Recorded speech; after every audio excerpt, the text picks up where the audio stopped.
Assalamualaikum warahmatullahi wabarakatuh. Perkenalkan, saya Deva Raisa absen 9 bersama Rizky Atia absen 32 dari Sangga Pendobrak di kelas 11 MIPA 2 akan menjelaskan pengertian dan contoh dari gerakan 3R. Sampah plastik kian menjadi perhatian seiring meningkatnya pencemaran yang ada di udara, tanah, hingga laut. Kasus penumpukan sampah plastik yang mencapai angka bertonton menjadi masalah yang perlahan menyulitkan. Pada dasarnya, sampah plastik muncul karena tingginya minat para produsen dan masyarakat atas kemasan yang sangat mudah diproduksi, dibawa, dan digunakan. Sampah plastik di Indonesia sendiri mendapatkan angka yang cukup tinggi dan sangat memprihatinkan. Menurut data Badan Pusat Statistik atau BPS, sampah plastik di Indonesia mencapai 64 juta ton per tahun. Sebanyak 3, juta ton diantaranya merupakan sampah plastik yang dibuang ke laut. Sementara itu, kantong plastik yang terbuang ke lingkungan sebanyak 10 miliar lembar per tahun atau sebanyak 85.000 ton kantong plastik. Tentu ada berbagai cara untuk mengurangi pencemaran sampah plastik, baik dengan pengurangan jumlah plastik sekali pakai hingga metode 3R, yaitu Reduce, Reuse, dan Recycle. Apa itu metode 3R?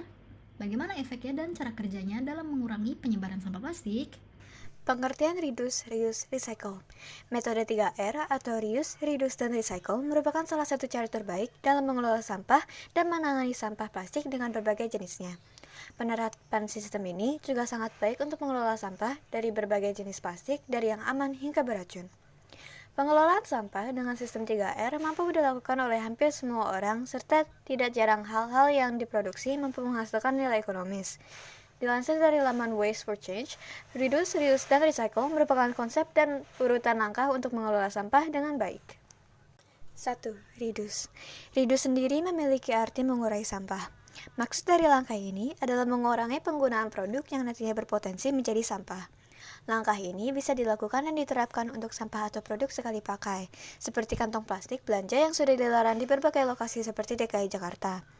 Produk yang jadi target utama untuk Reduce adalah produk berbahan plastik. Tahap ini juga menjadi yang pertama sekaligus prioritas karena bila pengurangan produk sampah sekali pakai, maka tidak perlu ke tahap berikutnya, yaitu Reuse dan Recycle. Penggunaan barang yang sulit didaur ulang juga akan menjadi masalah baru. Maka tidak heran bila Reduce sangat digadang-gadang sebagai langkah awal yang tepat. Contoh dari penerapan langkah Reduce adalah membawa botol minum atau alat makan sendiri sehingga tidak perlu menggunakan berbagai alat makan dan minum sekali pakai. Yang kedua, Reuse. Langkah atau tahap kedua adalah Reuse, yang berarti menggunakan kembali. Tahap ini mengajak untuk menggunakan kembali produk yang sudah terpakai. Dengan menggunakannya kembali, maka sampah yang timbul dari produk-produk tersebut dapat berkurang. Salah satu cara atau langkahnya adalah penggunaan botol bekas air minum sebagai pot tanaman kecil atau penggunaan kaleng biskuit hingga snack sebagai kotak penyimpanan di rumah. Langkah lain dari reuse adalah menggunakan botol sabun mandi atau sampo dan mengisinya dengan membeli produk isi ulang. Dengan metode reuse, tentu penyebaran sampah plastik yang sudah dibeli dapat dikurangi dan dimanfaatkan kembali seperti sedia kala. 3. Recycle. Tahap terakhir dari konsep 3R adalah recycle, yang berarti mendaur ulang. Langkah ini paling banyak dilakukan mengingat sudah banyaknya sampah yang tersebar di berbagai lokasi seperti laut, tanah, dan udara. Produk bekas atau daur ulang sendiri sebenarnya lebih fleksibel, bahkan kerap memiliki nilai ekonomis.